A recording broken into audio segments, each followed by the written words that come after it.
So I guess just to not go through introducing everyone twice, we're at 2 minutes after 11. I see all of our speakers are connected, and I believe we have 3 people: Maria Potter, Diana Salita, that's Salaita, and Shamika Reed. And we also have Marissa Gray. Oh, good, we have a number of people now. Okay, so I think we'll go ahead and get started then. I first want to thank everybody for joining us this morning, whether you're here to help us get out the word about the 100,000 Strong Innovation Fund between the United States and Colombia, or whether you're here to learn more about this initiative. Thank you very much for being here this morning. My name is Ann Mason. I'll be moderating our webinar this morning. I am a higher education consultant based out of Bogota, Colombia. I'm also the director of the U.S. Colombia Higher Education Partnership Initiative. This is a U.S. State Department, Education USA, and U.S. Embassy sponsored program that seeks to strengthen higher education ties and collaboration between both countries. And I'm also a NAFSA board member. So I'm particularly delighted to be here today with that hat on, given that this webinar was promoted through the shared interest group of the HBCUs at NAFSA. So welcome to you all. I would like to, because we're a small group, I'd like to, maybe actually I don't have to introduce anybody. I think maybe we can just go around and let everyone just do a very brief introduction, including the members from US HBCUs who are here today to learn about this opportunity. And then once we're done introductions, then I will continue with our agenda for today, and I'll tell you a little bit about what that looks like. So why don't we just start in the upper left-hand corner, my upper left-hand corner. Tonija, do you want to go first? Sure. Good morning, everyone. My name is Tonija Hope. I am the director of the Ralph Bunche International Affairs Center at Howard University in Washington, D.C. And I've done a lot of things in Colombia over the years. So we'll talk about that later. Nice to see you all. Marcus? Good morning, everybody. I am Marcus King. I'm at Prairie View A&M University, work there in the International Programs Office, and I'm also a co-chair for the NAFSA HBCU member interest group. And so just glad to see these familiar faces today and excited to hear about these grant opportunities for us. Thank you. Rachel? Good morning, everybody. My name is Rachel Wilson, and I work at the U.S. Embassy in higher education programs with a couple of my colleagues who are here today as well. Welcome. Jay, good morning. Morning, Ann. Hi, everybody. My name is Jay Raman. I'm the Cultural Affairs Officer at the U.S. Embassy. So I work with Rachel and Deanna to carry out a wide range of programs that help to develop connections between the U.S. and Colombia through education, culture, arts, you name it. If it's bringing people together, then we probably do it in some way or another. Thank you. Maggie. Gracias, Doctora Ann. I like to say Doctora Ann, and also Diana, Doctora Diana. I've had the pleasure of working with you both for many years, first in the Fulbright world and now with 100K. Jay and Rachel, it's great to see you as part of the DOS team. And I'm so excited to see Tanya from Howard. It's a pleasure to see you and to know that we have you helping us in this important partnership building enterprise. And thank you for all your work, what you do at Howard and beyond Howard. And Marcus, nice to meet you and put name and face together, and everybody else. So Maggie always gets very enthused, as you can tell, and she didn't introduce herself. So I will introduce her. Maggie is the Director of Regional Educational Initiatives at the Bureau of the Western Hemisphere Affairs of the U.S. State Department. And she has in her portfolio the 100,000 Strong in the Americas initiative. Thank you, Maggie. Welcome. Diana. Well, good morning, everyone. I'm Diana Patiño. I work at the U.S. Embassy in Bogota with Rachel and Jay in the higher education portfolio, and of course with 100,000 Strong initiative. Thank you. Thank you. Shamika, good morning. Shamika, can you unmute yourself?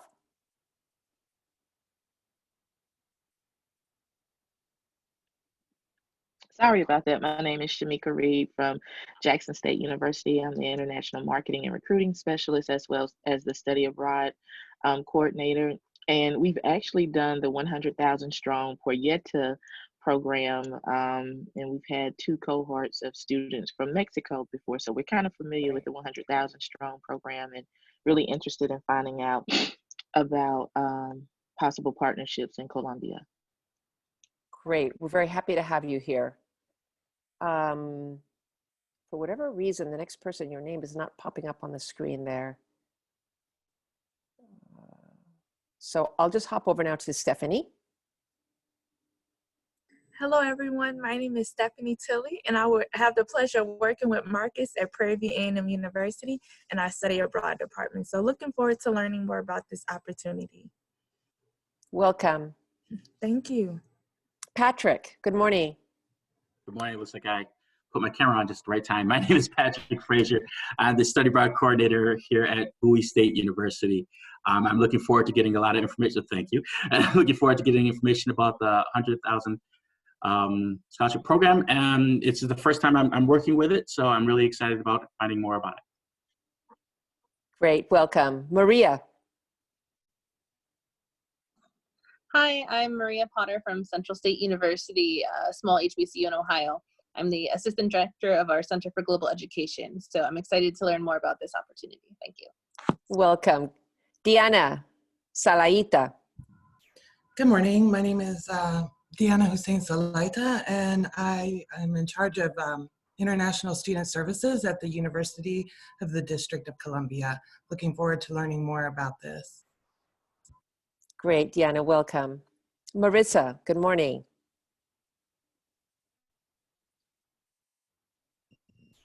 Can you unmute yourself? Yes. Good morning, everyone. My name is Marissa Gray, and I'm the Director of Study Abroad at Morgan State University. I'm excited to be here today to learn more about the opportunities with the 100,000 Strong program. Welcome. Lombuso, good morning.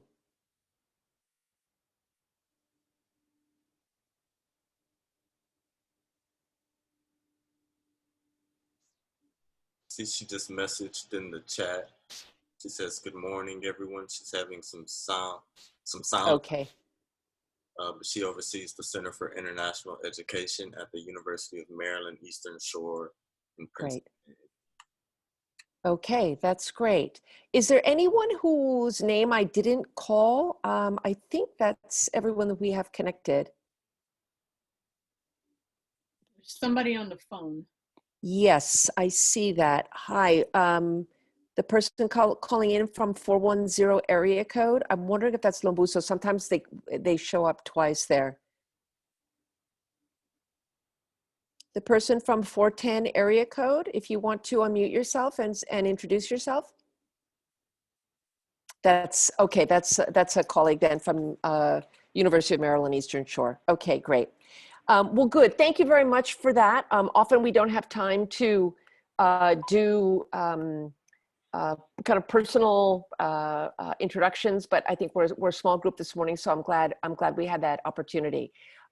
We have about 50 or 55 minutes in remaining in our webinar.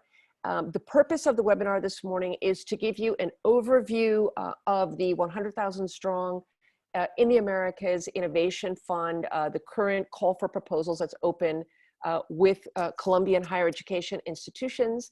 And we have a number of people this morning who are very excited about being here to tell you a little bit about these opportunities. First, Jay Raman from the US Embassy will make some welcoming remarks.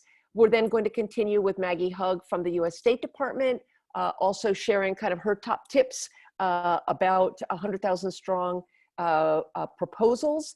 I then am going to touch on some of the highlights of the current RFP, just to let you know kind of what the key components are for those of you who are interested in applying. Tonija is then going to share with us her experience of working with higher education institutions in Colombia, sharing what the value is, really what the benefits are of pursuing partnerships in Colombia. And then we're going to open it up to Q&A with Diana and Rachel from the embassy joining me in responding to any of your questions, and we should be wrapping up right around noon. So with that, Jay, I'll turn it over to you for your welcoming remarks. Thanks, Anne, and I'll be really brief because I want to turn this over to the people who are going to provide more practical thoughts. You know, from the embassy's perspective, just want to reiterate that the 100K program is so important to what we do to try to build bridges between higher education institutions in the U.S. and Colombia, which really is the core of our people-to-people diplomacy. Educational diplomacy provides so many benefits to people and institutions on both sides. And 100K Innovation Fund is an outstanding way to jumpstart relationships that we hope will blossom into longer term cooperation and collaboration. I guess you could say, Maggie, close your ears. I guess you could say it's like the Tinder of educational exchange, but we want you to sweep the right direction and hopefully generate some positive stories that could blossom into these longer term relationships. Like I said, you know, we're fully aware of the challenges that universities are facing on both sides of the hemisphere, but you know, out of great challenges come great opportunities. And we really see HBCUs as natural partners for Colombian higher educational institutions. And the 100K is a great way to jumpstart those. You know, we've already seen so many successful examples here in Colombia with Tennessee State and the National Training Institute, SENA, Howard, working with Univalle and Santiago de Cali. So, you know, those are success stories that we already have, and we just want to do what we can to help you create new ones.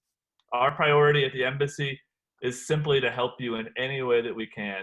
If you need introductions to university contacts, suggestions for potential program ideas, examples from past successful programs, we're just an email or a phone call away. So please don't hesitate to reach out. We're here for you. And we just want to thank the folks on this call who have made this webinar possible. And of course, Tonija, Marcus, thanks for setting up this call and for being such great supporters of what we're doing on educational exchange in Colombia. To my colleagues, Maggie, Rachel, and Diana, this wouldn't be possible without you. So with that, I will turn it over to Maggie to talk more about the big picture 100K. But the message I just want to leave you with is that this is not something that you need to be doing on your own. You have allies, you have partners, and the embassy is 100% here to support you. So thank you so much. Thanks, Jay. I would say ditto to everything that Anne and Jay have already said. I got all excited because I live in Baltimore, so I'm so excited to see Bowie and Morgan. I'm just beyond ecstatic that we have Bowie and Morgan State with us on this, and of course our DC friends, but I am just, now that I see you and I have your name, I'm gonna be after you. I'm gonna be after you until I get your proposal, so you're in trouble now. And Shamika, I am just gonna say, you probably, we read, I'm part of the team where it's a big, and I can talk about this a little bit later, it's a huge transparent process to review these proposals, to read these proposals. And so if you are one of our winners, I am so excited to meet you. Jackson State with the Mexico team, right? So just kudos to you, congrats to you. You don't need to hear from anybody. You need to hear from the Shamikas of the world because they've written the proposals, they've made these programs work, they're making these programs work, and that's what this is all about. I can't reiterate it enough that first of all, congratulations to everybody here who is in the trenches in higher education every day doing your amazing work. whether you are here today because you're learning about this opportunity, which is exactly what Jay said, which is to build more connectivity between your institution and Columbia. I would be remiss, and since Jay already brought it up as the Tinder, I can't believe he put that out there, but here we go. But look, there are many, many tools to build partnerships. And so one of the things that I was taught when I first started working with 100K 6 years ago is that think of the 100,000 Strong in the Americas initiative as the umbrella. And then underneath of that, there are lots of ways to build partnership. Fulbright, Ann and I and Jay and Deanna, I'm a former Fulbrighter to Mexico. Fulbright is hugely important, 2 from US, 2 from Latin America. If your institutions are not using Fulbright, you need to be. That's another story. 100K, the whole reason for 100K and the reason it was born 6 years ago or 7 years ago now is that it is to give you higher education leaders a tool, another tool in your toolbox to build partnerships. To build partnerships with Latin America and to help create new short-term academic exchange and training programs that directly are going to benefit your students and your faculty. These are faculty-led programs. It's important that when you read that RFP, which Ann is going to walk you through, if you follow that RFP, you are on your pathway to making a successful 100K grant proposal. And the key part is finding your partners. And what I want to invite you to think about, whether you've applied for 100K grants before or not, this is all about teamwork. So you know what you want for your students, and you know the strengths of your institution. And you know the importance of providing that academic exchange and training opportunity for your students at their home institution and a host institution. And that's what 100K is all about. These are not cookie cutter programs. We want there to be a lot of innovation, you can do a lot. You can do a 2-week program, you can do a semester program, you can do an 8-week program. But the key, and always, 100K has always been about virtual and in person. So I want to start off by saying, obviously these are challenging times because of pandemic. We all know that. You know that every day in your work. We are talking about 100K grant opportunities, US Colombia and US Mexico, because we have 2 current, I know we're here to talk about Colombia, but I'm also going to say we have 2 opportunities and we invite you to apply for both, which is think about how you can give your students the opportunity to work in teams, solve real world problems, gain academic training at, again, home institution working in teams, and when they're in an exchange opportunity. And the RFP, Diana Patiño from the embassy and Jay and Maggie, and our team at Partners of the Americas, which is the NGO partner institution, we worked very carefully on that RFP. And if you follow that RFP, you'll see there's a wealth of academic areas. So look at the academic areas and say, okay, what do I have at my institution that I can offer something? And then you look to see your partner and finding your partners. And I'm going to tell you right now, you have a dream team looking right at you. Rachel, Deanna, Ann, and Jay, they have so many contacts in Colombia, and a lot of you may have your own. If you don't have contacts, that's what we want you to walk away today knowing. This is the team that can help you. We're all here to help connect the dots. And I'm going to finish up real quickly. Think about the faculty on your campus or the program leaders on your campus who might already be working with Colombia, who might already have these contacts. And that's how you need the team at your home institution and a host institution as you go through this grant proposal process. We are here to help. We're here to give you ideas. We're here to, no question is it's all important, every question. But I am going to be after Morgan and Bowie State especially. I'm on you now. Now that I've seen you, I'm on you. So I'm looking for it. And my friends at Howard, also, Howard, I'm after you, Tanya. You know, Tonija, we want more of Howard in the mix. So we cannot do this program without leaders like you. All of you who are here today, And I really encourage you, we really encourage you to go out and find another HBCU who is not with us today and encourage them to think about this opportunity. It's a huge team effort, and we're here, all of us, to create opportunities, new training, innovative training opportunities for students and faculty. Les dejo en muy buenas manos. I leave you in great hands, and we are just so excited that all of you are here, especially Team Maryland. Go Team Maryland. Maggie, thank you so much. I know now that if there were any doubters out there of the people who are attending, they've drank the Maggie Kool-Aid, and they're now very excited about applying for one of these grants.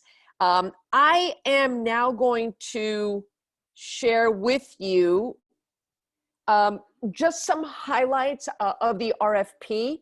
Can you see it? Is it up there on your screen? Marcus, did I do that right? Yes, it looks good to me. Okay, that's great.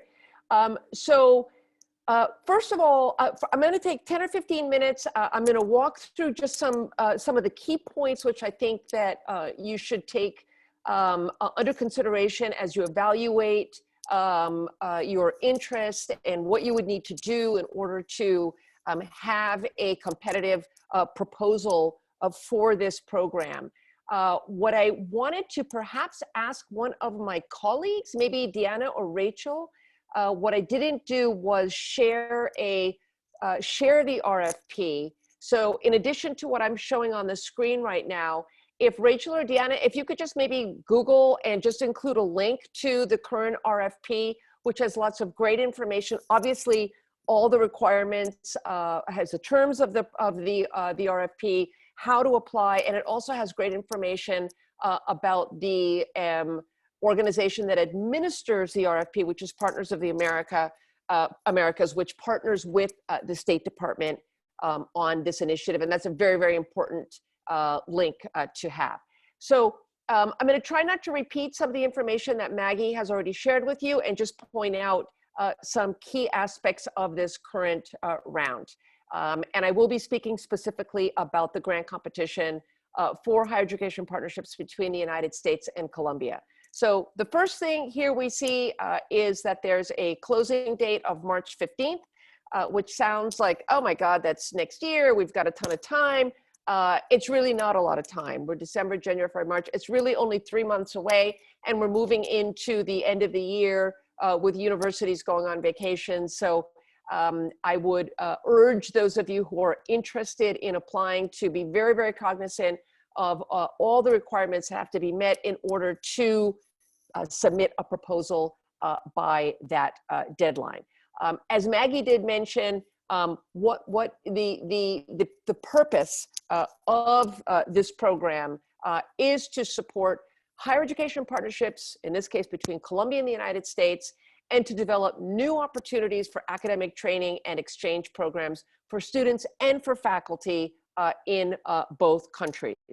The partnership seeks to, really it goes way beyond just an exchange programs. It's all about institutional partnerships. This program is all about building capacity, and it's all about giving our students new opportunities to train in intercultural contexts in partnership with institutions in the Americas, and again, in this case, in Colombia.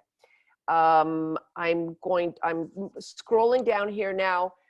Okay, this particular RFP has 10 grants. There will be 10 awards of $26,175 per award. This is a program that's supported by the United States government and also by the government of Colombia. And it's very important to point out that, you know, I've had institutions say to me, $26,000, that's, you know, that doesn't seem like a lot of money. It's an enormous amount of money. These are funds that can leverage a relationship. These are funds that are used to bootstrap a relationship, to get it off the ground. Look at it as seed funding. In fact, one of the things that's expected in this program is that sustainability be built into your proposal. So we're going to be looking at proposals that know how to take that $26,175 and not just expense it, but really use that money as an investment in building partnerships and using that as a first stage, and then again, building on those successes and taking it to another level. In the 5-10 minutes that I have left, I want to quickly share with you information about the eligibility requirements, some of the key characteristics of this particular competition, and some additional information about the award. And I'm just gonna scroll down here. Sorry, I don't have some really pretty, PowerPoint presentation prepared, but this was kind of the best I could do given the time that I had. So eligibility is an extremely important component of this particular RFP, because the issue of diversity, the issue of equity, the issue of inclusion are really front and center in this particular, in the design of this proposal. First of all, of course, they're looking at eligible institutions are higher education institutions, in this case, in the United States, which includes both 4-degree institutions, public and private, as well as community and technical colleges. With regard to eligible institutions in Colombia, and we can talk about this a little bit more, the RFP does require that participating institutions be accredited. You can build teams of partnerships, you can build multi-partnership networks, but the primary partnership must be an accredited higher education institution in Colombia. And again, we can talk a little bit more about what that looks like. So on this next page and in this diagram, the RFP tries to distinguish between what are basic requirements in order to have your proposal be accepted, but then what are the characteristics that would make a partnership proposal really stand out? What are the characteristics going to make a partnership proposal get a big gold star in the application? And that specifically refers to historically Black colleges and universities and Hispanic serving institutions in the United States, which this particular RFP seeks to promote. In previous 100,000 Strong in the Americas initiatives, they have focused on other kinds of institutions, for example, community colleges, but in this institution, the whole issue of diversity is one of the driving factors of the RFP. And so this is a great opportunity for HBCUs as well as for Hispanic serving institutions to come on board because again, applying from your institutions is going to give you a real kind of favorable position or a favorable platform during the evaluation process. One thing else to point out is that institutions that have not previously received a 100,000 Strong Innovation Fund grant will also be favored. Now, this is not to say that, say, a Jackson State that has already received a couple of 100,000 Strong grants would not, be eligible to participate. On the contrary, I think the 100,000 Strong program really looks to build on previous successes, and it particularly looks for evidence of using previous grant experiences to build and develop and to grow and to show that there's this leveraging strategy. That said, 100,000 Strong is always interested in giving opportunities to institutions that have not previously applied or previously been awarded grants. So just to touch really briefly again, the primary goals of these grants are to develop partnerships. Again, goes way beyond just student exchanges. They want to see institutional partnership building. The program wants to see proposals that will create new opportunities to develop teams, to work in teams, and to create new models, new innovative models for collaborations and for both faculty and student collaborations and exchanges, and to provide new opportunities for underserved students not only in the United States, but also in Colombia. What are the areas that these grants will cover, independent of what you might do with the grant? There are certain areas which are supported. And to be perfectly honest, they're organized more according to themes and not disciplinary areas. But everything here seems to be covered. Everything from, there are a lot of STEM areas, convergent technologies, oceanography, creative and cultural industries, sustainable energy, the social sciences, life and health sciences, and the list kind of really goes on and on and on. One thing that is interesting is that in the area of public health, there's a big emphasis on activities related to the current pandemic and public health emergencies and policies. The field of education, art and architecture, design, development, agriculture, WASH, STEM. To me, everything here seems to be covered. And then at the very end, there's even a note that says, and any other field that might not be specifically named here, as long as you can articulate it with some of these umbrella areas, that the proposal would be eligible to be considered.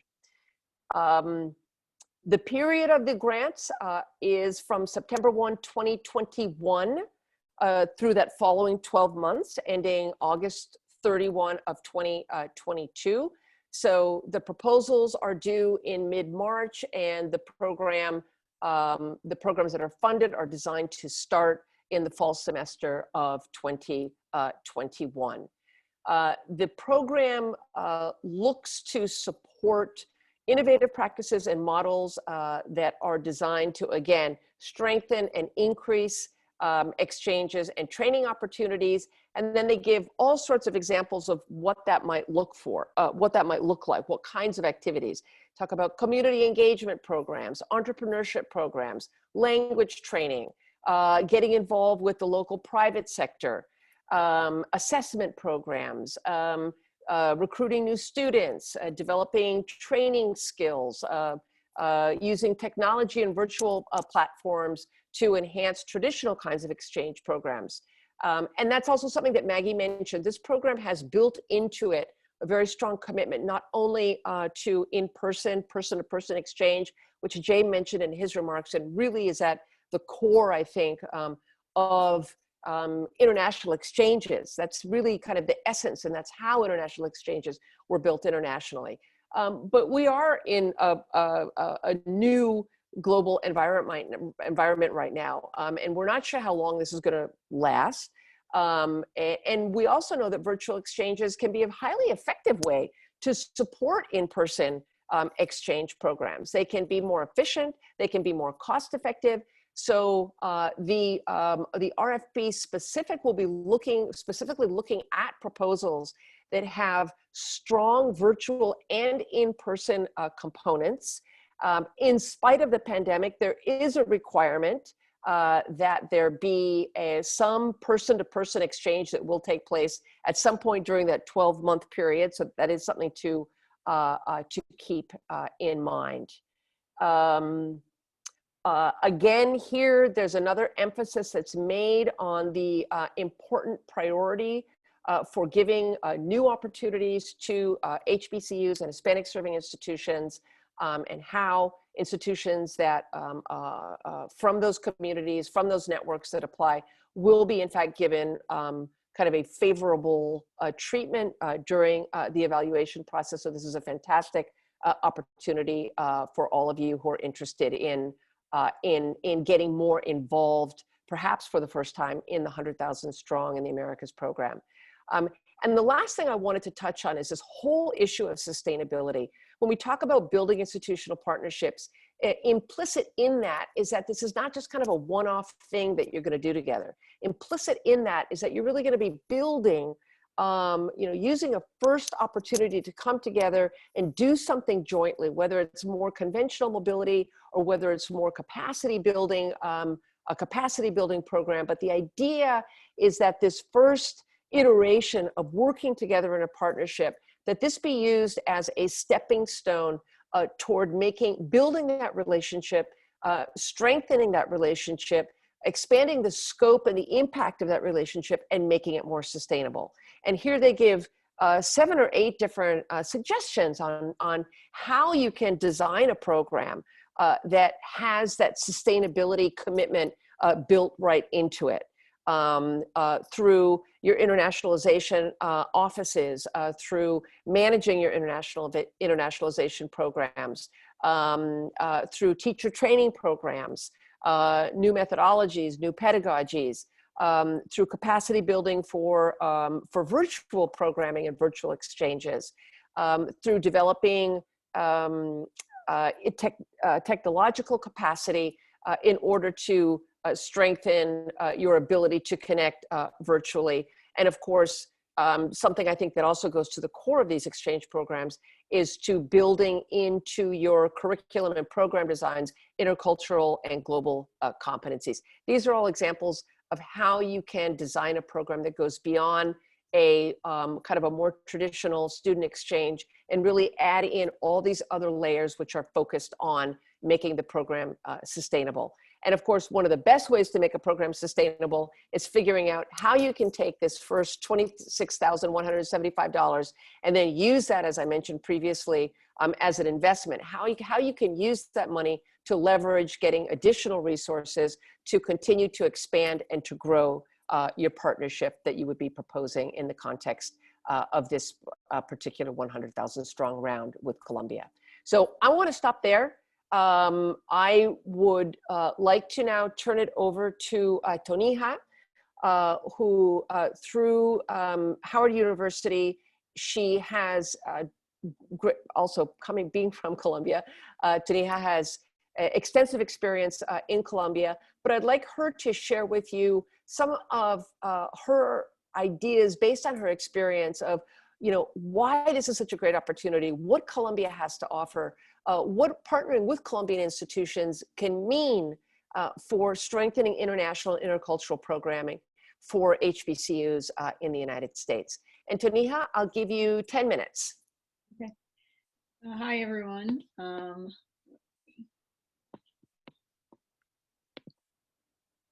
Okay, so as I mentioned when I introduced myself, I've been doing work in Colombia for a long time, predating my time at Howard, when I worked for Phelps Stokes, and we did some work through USAID with various universities in Colombia, the National University in Bogota, University of Cartagena, the Technological University of Chocó, and Santiago de Cali in Cali.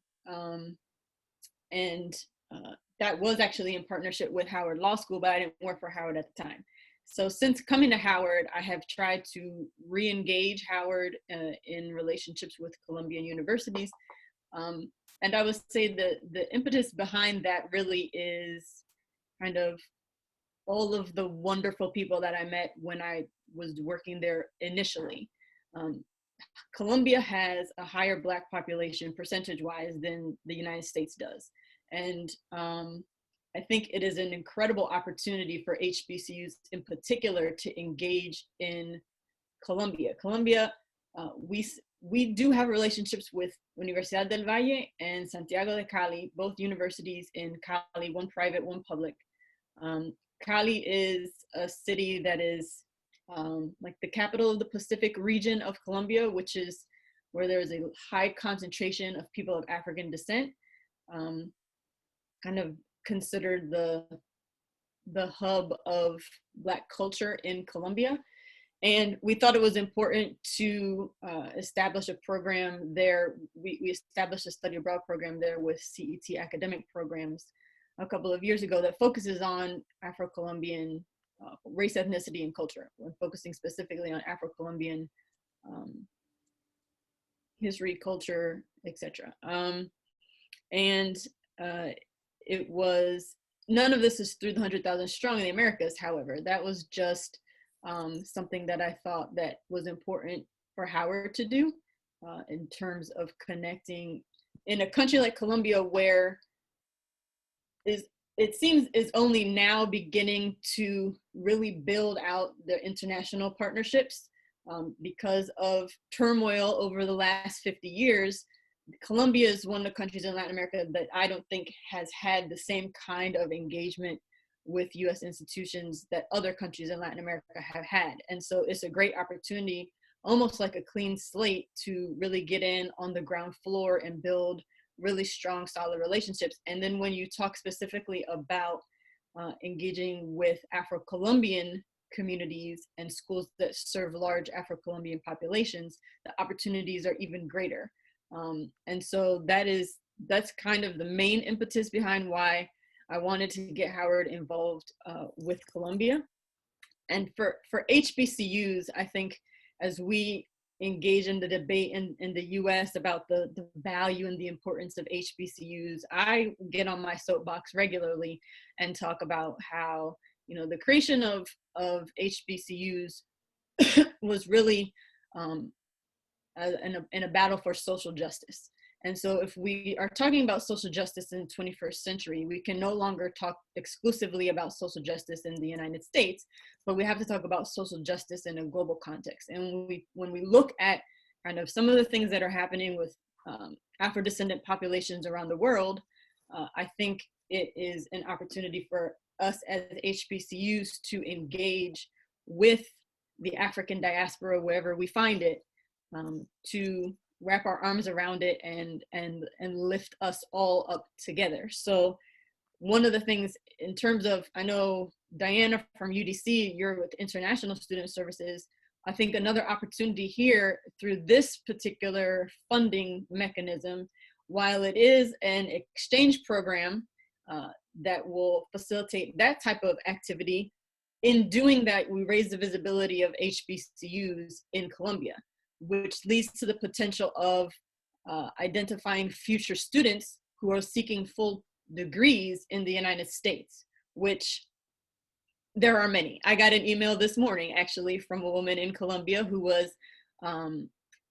she's looking to get a master's degree in economics, but she does not have the funding. So the other thing about Colombia that is special is the Martin Luther King Scholars Program, which is a program that USAID offers, which trains students in English language learning, which allows for a large pool of Afro-Colombian and indigenous students who have English language capability to be able to participate in programs, to be able to engage in some degree-seeking programs. They have an advantage already because there's this pool of students that already speak English at a level that will have them pass the TOEFL. Let's see. And then I think you all know, I know most of you, we're working to internationalize our institutions. I mean, we've got to get our senior leadership on board. And the best way to get our senior leadership on board is to bring money with us. And so $26,000, we can do a little something with that. We show them the impact of the experience, the visibility, the engagement, the benefit to our students in engaging with people from Colombia, but also vice versa. There are a lot of pros involved in this that I think will serve us all well. And I think there's 10 awards. There's less than 10 of us on these different HBCUs on this call. We can each win one. It's fine. And imagine all the 10 awards if all of them went to an HBCU. So Maggie, yes, I am working on, actually, is Maggie still here? Anyway, we're working on our proposal with Universidad del Valle, but we're also bringing in the Technological of Chocó, which is the technological university in Quibdó on the Pacific Coast, which is not an accredited institution, not fully accredited. I think it's accredited some things. And so we're going to be working on our proposal for that. And then, you know, each of us can just get one of these awards, and we could, look, if we all won an award in Colombia, look, we can do a great thing all together in Colombia. Think about that. That's impact. So I'm happy to answer any questions, but I think you should all definitely take advantage of our State Department colleagues on the call here. If you do not already have contacts in Colombia, there are a lot of universities in Colombia in different parts of the country that serve different populations and have different areas of focus. in terms of, you know, their academic offerings. So you saw the list that Anne presented, like literally anything works with this proposal. So I know all of you HBCUs have different strengths as well. So find out, you know, what works best for you. Contact our friends at the embassy, figure out which universities in Colombia work well with what you're thinking about, and let's get this done. I'm done. Thank you, Tonija, very much for that testimonial. And just to kind of pick up on what you said in a similar webinar we did with another group of universities a couple of weeks ago. So of course, I think unless you have experience in a country, it's kind of a fear factor, right? Well, what do I do? Who do I contact? Who do I call? You know, how do I find a partner? And I think my message to you, and thank you, Tonija, for reminding me to say this, is that there's a network of people here who are very interested and committed to helping you find those partnerships. I would dare say that the more important part of a successful application is to first really have just excuse me for saying this, just kind of a kick-ass proposal, you know, like, what do you want to do? Why do you want to engage in Colombia? What is important to your institution? What are your strengths? You know, why do you want to, you know, develop a program that is focused on doing X, Y, or Z? And what's your value proposition as an institution? Once you've got that clear, then it becomes much, much easier. One, to find an institution who would be interested in partnering with you, and two, getting that institution to come on board. So I just think that that's kind of like the order in which this should be approached. I'll stop talking now. We've got a little bit more than 10 minutes for questions, and I'll call on all of my colleagues here to help answer any questions you might have about this opportunity. You could just put your hand up, I think, and start speaking. We're a small enough group. Yes, hi. Is that Lomuso? Yes. Hello, Anne. Tonija. Yeah, Mike, I have two questions. First of all, do we need to be partnering with an institution in Colombia? And secondly, can we do joint, can HBCUs, for example, partner to do a joint and then work with an institution in Colombia?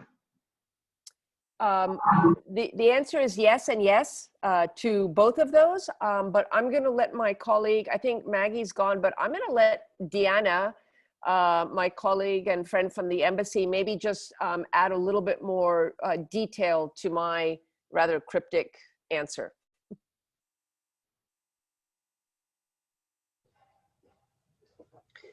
Yeah. Well, yeah, certainly you have to partner with an institution in Colombia.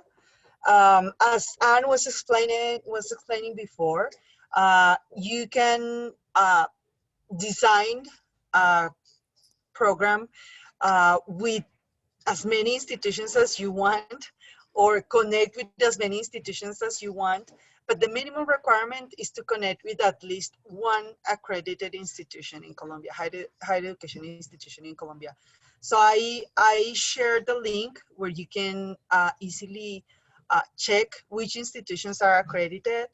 There is also an association, well, a network of accredited higher education institutions here in Colombia.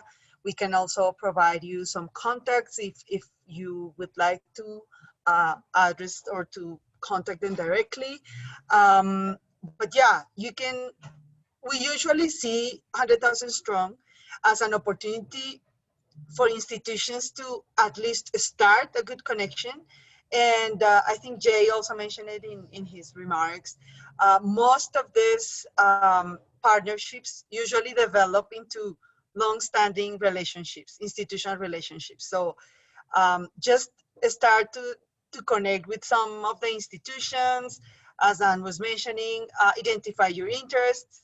And we have in Colombia so many eager institutions, eager to connect with you, eager to learn more about HBCUs, eager to also contribute to new programs. So I'm sure you can have a great proposal. So can HBCUs work together to submit a proposal? That was the second. Yeah, you can also do that. As I said, you can work with as many institutions as you want. Okay. So if you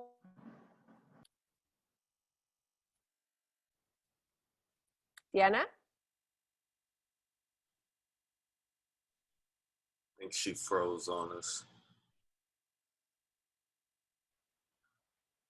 Yeah, she kind of froze up. She might have to connect back in. That's But okay. I got my I think response. she answered your question, right? Yes, Okay. thank you. You're welcome. Other questions? I have one. You touched on the timeline earlier in terms of being due, I think, March 15th and then starting in September. I may have missed it, but when is when are the decisions made? That is a good question. I believe that's right in the proposal. By the way, I believe in the chat, one of my colleagues put the RFP, put the link to the RFP. So the evaluation process will take place from the time of submission through the end of May, and announcements are expected that first week of June. Actually, the announcements are usually timed with the NAFSA annual conference, which this year is scheduled from May 30th to June 4th. Of course, we're not sure what's going to happen this year, but roughly that first week of June is when announcements will be made. Awesome, thank you. You're welcome.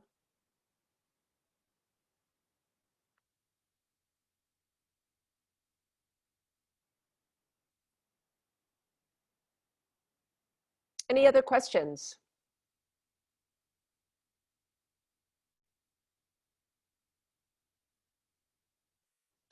So I'm putting my email here in the chat as well.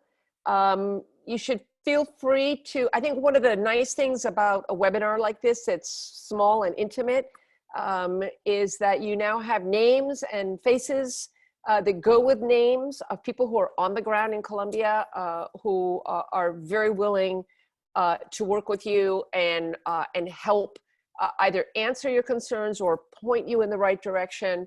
But I think specifically on this partnership kind of process, we would be very, very happy to discuss, I would be happy to work with you and help identify institutions in Colombia, even give you names of contact information at institutions in Colombia based on what your interests are.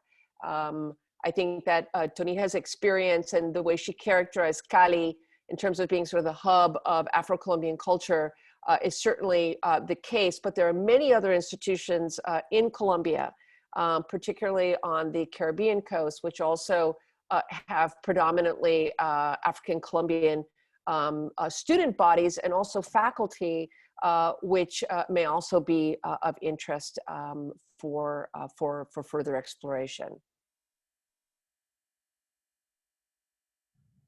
I'm sorry, I apologize. I suddenly lost my internet connection. I have to restart them. Sorry. That's quite all right, Deanna.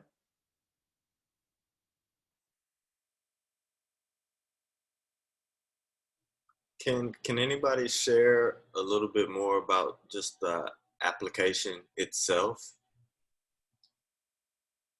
Here's where I wish we had Maggie on the phone.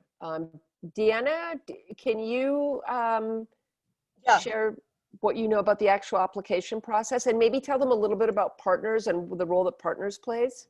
Yeah, well, Partners is the organization which implements the initiative. They have a platform. So if you're planning to apply, you need to first of all register into the Innovation Fund, which it's very easy to do. You can just access the 100,000 Strong Initiative website, and then you can register in the fund. It's just like a short one-page form. By the way, the registration is individual, so you will when you enter and register, you register as a person, not as an institution. So that makes it easier. And once you register, you will start receiving information about events, online events that partners organizes to promote 100,000 Strong, and also information about other competitions open. So once you're registered, you can also access the platform, the applications platform. So you enter it, and then you start filling out the form online. And then like an introductory part, it's just like the name of your institution, the name of your proposal. And then you also have to upload a PDF document with the proposal. It's, I would say, the standard proposal form. And there is a space also to add some attachments, some documents as, for example, letters of support from your institution and the partners, the partner institutions. It's important, I would suggest to read very carefully the budget portion, because there are some instructions to follow regarding, and I would say especially the cost share, which is not only in cash, but also you can add in-kind cost share, but you have to quantify that. So there are good, there is a good guidance in the application platform to develop your budget. But in general, it's a standard form. Goals, there is also a section for sustainability, as Anne was saying before. The budget is kind of general too, even though there are some recommendations, but it's kind of general. And I would say the most important part is probably the supporting documents. So letters, the kind of connection you have with the other institution, like the signed commitment that that you have in order to develop this project, and that's it. I don't know if that was useful. Yes, it was. Thank you. Are there any other questions? And I'll just jump in and add that that if any of the folks on this call have an idea and they want to run it by us before they submit it, we're more than happy to take a look at it, give some thoughts and suggestions. Like, we can't guarantee that it'll be funded, but we can certainly call on our experience and perhaps help you to build it out even further. So feel free to take advantage of that opportunity if you like. It doesn't have to just be the case where you just send it into a black hole and then hope to get an answer back. Our goal is to try to give feedback to as many institutions as want it. So we're here for that as well, if you like to take advantage. Thank you, Jade. That's a great offer. Sorry, Deanna. Yeah, I wanted to add, thank you, Anne. I wanted to add that most of the institutions in Colombia know about 100,000 Strong. That this initiative is very popular in Colombia. Is the second country in the hemisphere with more projects financed through the initiative. So I would say 90% of higher education institutions in Colombia know this initiative very well. Many have already been awarded grants through this initiative. So probably once you connect with one of these institutions, and well, most of the institutions that have been awarded are also accredited, working in cooperation with other non-accredited institutions. So probably when you connect with your Colombian partner, they would also be very helpful to provide information and experience in writing the proposal and also in the process, like the administrative process. Thank you, Deanna, very much for that. So I think we've come to the end of our hour. Again, I would like to thank Marcus and Tonija for helping get the word out through the NAFSA HBCUs special or shared interest group about our webinar this morning. I'm delighted that both our colleagues at the embassy and at the State Department and myself were that you now have names and faces. I hope that you reach out to us to seek support for your application process. And I just wanted to, I think, close just stressing something that Tonija mentioned in her remarks. You know, I ran the Fulbright program in Colombia for many years, and we had a very interesting program that was financed by the U.S. government and by the Colombian government, in which Phelps Stokes was involved, Tonija, which sought to offer higher education training opportunities to Afro-Colombian leaders in all academic fields. And it was a really an astonishing experience for many young Afro-Colombian professionals to leave their own country, to leave their own racial and ethnic context, and to go to the United States, many of whom had never left Colombia before, and to experience the racial dimension of day-to-day life in the United States in a way that they never would have otherwise, and then taking that knowledge with them back to Colombia, many of whom are still very tapped into the universities where they studied. They're tapped into the professional and research networks that they developed through their opportunities. And these are these kind of intercultural bonds, really, again, which go to the heart of people-to-people exchanges, which we hope will be advanced and strengthened through this kind of program. So it's not just an opportunity, although it is an opportunity to also identify perhaps new recruiting opportunities. But I think more than that, it really is a chance for HBCUs in the United States to broaden, to strengthen the scope and the impact of your internationalization efforts with countries in the region with whom there's a common ground of ethnicity and racial heritage. And I think that this is a fantastic opportunity for HBCUs in the United States to reach out and to develop those relationships with institutions in Colombia. We look forward to your applications. We're available during the application process if you need us. And I think with that, we will close. Thank you So much. Thanks to everyone. Have a great day. Look forward